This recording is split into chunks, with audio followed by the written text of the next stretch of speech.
Jam Allah nyalle moɗon ɓiɓɓe fulɓe, mi salmini on, mi juuri mon. Ko Tidiane Diallo salmodirte moɗon na arti e moɗon ngam firande on ko ɗeɗo nate jahata. Oɗo suka gorko e oɗo suka debbo, ko kamɓe pijji, kamɓe mawnidi, ko kamɓe jangidi kadi. Waɗi sanga debbo o ɗanni woni toon dumunna, arti tawi sehil muɗum haqqille ne wirni, yimɓe kala ina doga ɗum.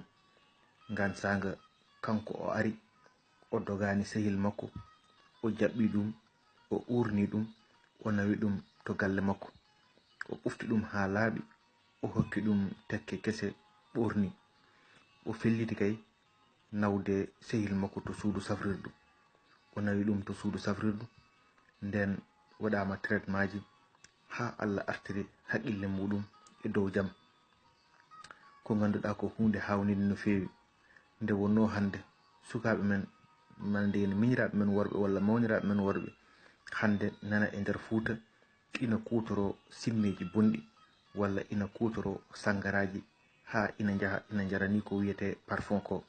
Ɗum noon eɗen ñaagui sukaɓe rewɓe, woniraɓe men rewɓe, nde ballata ɓeɗo sukaɓe worɓe jogorɓe boomade, natɓe eko ganda, walla yiɗɓe nadde eko ganda. Saabu neɗɗo ina jogo caɗele, jooɗo ha ɓooya tan wiya so simmima yani yalta e caɗele, walla so yari yalta e caɗele. Ko mijotoɗa sa yarima yalta e caɗele, ɓeydotoɗa ko nadde e caɗele, saabu ko kalisma deppisuɗa, ko haqqille ma kadi jogori yaade.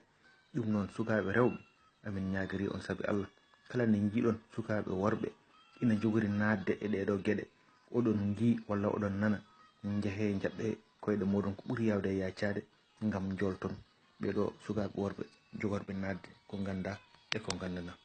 Allah jarama, on jarama. Jam Allah nyalle moɗon ɓiɓɓe fulɓe, mi salmini on, mi juuri mon. Ko Tidiane Diallo salmodirte moɗon na arti e moɗon ngam firande on ko ɗeɗo nate jahata. Oɗo suka gorko e oɗo suka debbo.